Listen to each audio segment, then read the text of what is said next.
jovens, tudo bem com vocês?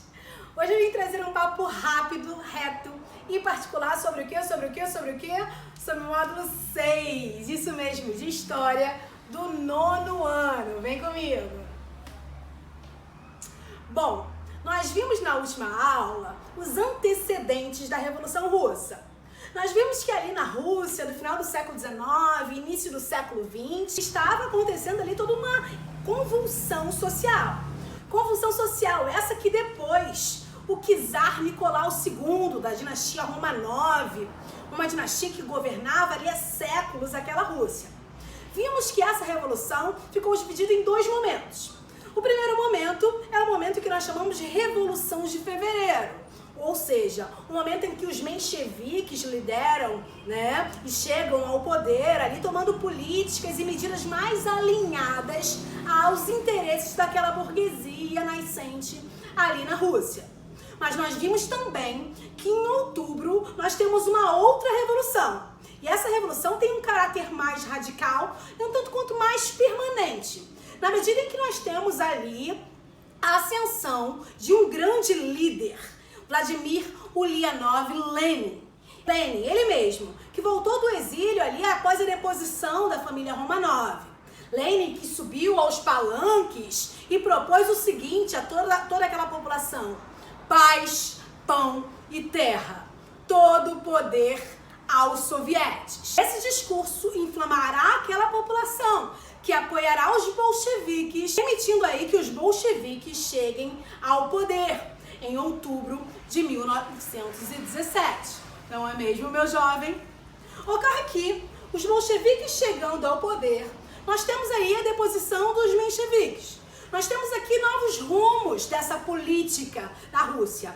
Nós temos novos rumos sociais. Eu trouxe aqui para vocês a imagem de Lenin discursando a população, a sociedade que o apoiava. Lenin passa a ser apoiado e muito amado pelo povo. Ao lado de Lenin aqui, na guarda, nós temos Trotsky, nós ouviremos falar mais sobre Leon Trotsky. Leon Trotsky que é ali uma espécie de braço direito de Lenin e que vai liderar junto com ele esse processo revolucionário. Ora, nobres senhores, após a chegada de Lenin ao poder, nós temos aqui algumas medidas consideradas radicais por essa burguesia. E consideradas radicais não só pela burguesia, mas como também por os países europeus que estavam o quê? Assistindo todo esse processo bestializados. Quais são as primeiras medidas tomadas pelo governo de Lenin após a sua chegada ao poder? Primeiro, nós temos aqui a assinatura do Tratado Brest-Litovsk. Ou seja, em 1917, como nós falamos no vídeo anterior, a Rússia sai da guerra e sai graças à assinatura desse tratado. Nós temos aqui as terras, os grandes latifúndios sendo confiscados. Não existe mais propriedade privada dos meios de produção e essas terras são entregues aos camponeses, para que os camponeses desenvolvessem ali o seu trabalho, o seu plantio. O mesmo acontece com as fábricas. As fábricas são entregues aos sovietes. Os sovietes são conselhos ali de trabalhadores, de trabalhadores urbanos, de camponeses, de soldados, funcionava ali como uma espécie de sindicato que apoiou ali o processo revolucionário desde fevereiro, mas que fica cada vez mais forte aqui com a chegada de Lenin ao poder e ganha maior participação política. Sim, os sovietes são então os responsáveis pela administração dessas fábricas. O que nós estamos falando aqui, senhores e senhoras? Nós estamos falando da modificação de toda uma estrutura estatal. Nós estamos falando da destruição de um sistema após a chegada dos bolcheviques ao poder. Um sistema que, quando o czar Nicolau II estava ao poder, ali tinha aqueles moldes do absolutismo monárquico, semifeudal e tudo mais. Mas um sistema que passa pelas mãos dos mencheviques, que vão introduzindo ali, aprofundando práticas capitalistas, de acordo com o interesse dessa burguesia. Esse novo tipo de Estado que está sendo introduzido é um Estado ali pensado e inspirado nas teorias de Karl Marx e Friedrich Engels, lá na obra O Manifesto do Partido Comunista. Isso mesmo, práticas do socialismo, do marxismo científico estão sendo levadas a cabo nesse momento. Ora, essas medidas vão assustar e muito a burguesia, os mencheviques e os países europeus, que mesmo ali, envolvidos ali com o fim da Grande Guerra Mundial, começam a direcionar os seus olhares e os seus temores para a Rússia. É nesse cenário e nesse contexto que nós temos aqui a criação de um exército. Isso mesmo, nobres jovens. A Rússia saiu da Primeira Guerra Mundial e vai ter que lidar com uma guerra civil, né? Nós temos os mencheviques que vão compor o que nós chamamos de Exército Branco. Esses mencheviques receberão o apoio dessas potências europeias capitalistas e o apoio da burguesia. Esses mencheviques estão aqui levando a cabo um processo que nós chamamos de processo, vou colocar aqui para vocês, contra-revolucionário. Isso mesmo, eles buscam acabar com essa revolução radical, aos moldes ali do marxismo, né, que está sendo levado a cabo. É nesse contexto que os bolcheviques se organizam também e criam o que nós chamamos de Guarda Vermelha ou de Exército Vermelho. Esse Exército Vermelho vai ser liderado por Trotsky, né? Vai ser o grande comandante, o grande general desse exército. Note o seguinte, seres humanos. O Estado aqui, que é leninista, né? Cujo Lenin ali está no poder nesse momento, precisa ali lidar com um problema econômico. Ora, a Rússia vem saindo aqui, vem sendo arrastada num contexto de profundas crises econômicas e de não desenvolvimento do capitalismo. Né? A Rússia passou pela Guerra Russo-Japonesa, passou pela Guerra da Manchúria, entrou na Primeira Guerra Mundial e agora tem que lidar com outro conflito no interior do seu território. É nesse cenário que Lenin vai tomar medidas importantes para abastecer esse exército. Essas medidas são chamadas aqui comunismo de guerra. No comunismo de guerra, Lenin vai falar o seguinte: todos os bens, todos os gêneros agrícolas que são produzidos pelos camponeses, primeiro precisam abastecer as forças do Estado. Ou seja, primeiro precisam abastecer o Exército Vermelho, para em seguida esses camponeses se apropriarem ali de parte desses gêneros. Da mesma forma, as fábricas ali que estavam ali sob o domínio dos soviéticos e tudo mais. Tudo que seria produzido nessas fábricas deveria ser confiscado pelo Estado para prover ali esse exército. Ora, seres humanos, essas medidas que Lenin jurava importantíssimas são medidas que vão aqui mas vão, na verdade, aqui estremecer um pouco da sua legitimidade social. Ou seja, há aqui um excesso de descontentamento dessa população, que já vivia ali duras mazelas sociais, que já vivia marginalizada e que quando acha que vai ter uma vida diferente, vai ter a sua vida transformada, agora tem que direcionar toda a sua produção para a guerra. Mas isso vai acontecer. Com essas medidas, os bolcheviques, que passam a ser chamados aqui de Partido Comunista, ganham o conflito, tá? E saem vitoriosos nesse processo. Ora, seres humanos, o que farão esses países europeus? Né? Eles vão só observar esse processo, vendo uma bandeira vermelha sendo instaurada ali na Rússia, ou eles vão interferir? Ora, interferir eles não podem mais, porque eles interferiram, né? Eles ajudaram o Exército Branco e saíram derrotados. Eles estavam ali já muito cansados, né, de grandes conflitos. A medida tomada por esses países europeus, então, vai ser uma opção econômica, uma opção política e econômica, que vai ser aqui o estabelecimento do cordão sanitário. Esse cordão sanitário aqui, na verdade, ele vai isolar a Rússia do restante dos países capitalistas europeus. Ou seja, seres humanos, diante desse contexto de guerra e diante desse cordão sanitário, Lenin terá que tomar algumas medidas aqui e criar alguns planos econômicos.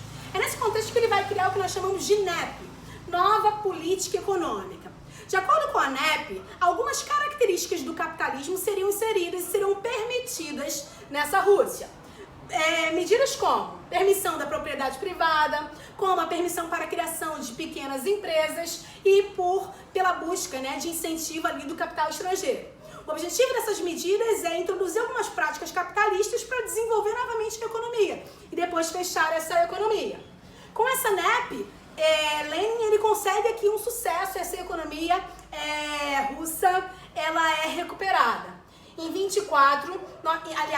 1922, nós temos aqui a formação da União das Repúblicas Socialistas Soviéticas. Ocorre que em 1924, Lenin, que era tão amado e tão aclamado pela população, ele vem a morrer, né? Ele é o principal líder desse processo revolucionário. E a partir de então começa aqui uma disputa no interior do Partido Comunista para ver quem seria o novo líder desta então sonhada União Soviética. Essa morte de Lenin, nós temos aqui uma grande disputa, tá? Uma disputa que vai opor aqui dois grandes nomes. O primeiro é Leon Trotsky, que eu já falei para vocês, esteve ali ao lado de Lenin no processo revolucionário, liderou o Exército Vermelho. E do outro lado nós temos aqui Stalin, Joseph Stalin, que vai disputar ali a liderança do Partido Comunista e, consequentemente, a liderança da União Soviética. Ora, seres humanos, eles trazem aqui algumas ideias totalmente opostas, totalmente contrárias. Enquanto Trotsky defendia a ideia de revolução permanente, ou seja, ele acreditava que essas ideias socialistas, as ideias do marxismo, do comunismo, deveriam ser difundidas pelo mundo, para que os outros países pudessem abraçar suas causas, levassem a cabo revoluções também, fortalecendo ali o processo revolucionário não só da União Soviética, mas como da ascensão do comunismo pelo mundo. E de outro lado nós temos aqui Stalin. Stalin defendia a ideia de socialismo em um só país. Ou seja, ele acreditava que primeiro se deveria fortalecer o socialismo na União Soviética para então influenciar e incentivar novos movimentos revolucionários ao redor do mundo. Essas ideias aqui vão opor esses dois nomes. Trotsky, que sai aí derrotado desse processo. Ele não só sai derrotado, como ele é grande e fortemente perseguido após a chegada de Stalin ao poder. Quando Stalin chega ao poder, nós temos aqui o início do que nós chamamos de stalinismo. Ou seja, de que forma Trotsky aqui é perseguido? Em 1925 nós temos aqui, Trotsky perde o posto de comissário do povo para a guerra no Partido Comunista. Em 1927 ele é desligado do partido. Em 29 ele é expulso da União Soviética. Em 1940 ele é assassinado no México, a mando aqui do próprio Stalin. E aí você me pergunta, mas professora, eu não estou entendendo nada, quem é esse Stalin? O que ele está fazendo aqui? Ora, nobres jovens, eu preciso dizer o seguinte, Stalin, ele ascende ao poder. E quando ele chega ao poder, ele instaura o que nós chamamos de regimes totalitários, ou seja, vigora a partir de então o totalitarismo de Estado. É uma ditadura, ampla concentração de poderes nas mãos de Stalin. Stalin que vai levar a cabo aqui uma forte censura, que levará a cabo aqui perseguição aos opositores do regime, que levará a cabo a falta de liberdade de expressão, que levará a cabo aqui a expulsão de vários povos desse cenário aqui da União Soviética. Ou seja, temos aqui um totalitarismo de Estado, onde há ampla concentração de poderes e vigorando, então, o que nós chamamos de ditadura. Sim, uma ditadura personalista. E quando eu digo que é uma ditadura personalista, nós estamos dizendo que é uma ditadura centrada e concentrada aqui na figura do próprio Stalin. Stalin aqui que cria várias propagandas, e eu trouxe aqui alguns exemplos de propaganda, né, dizendo que ele era o líder do povo. Stalin que vai aqui buscar manipular o imaginário social.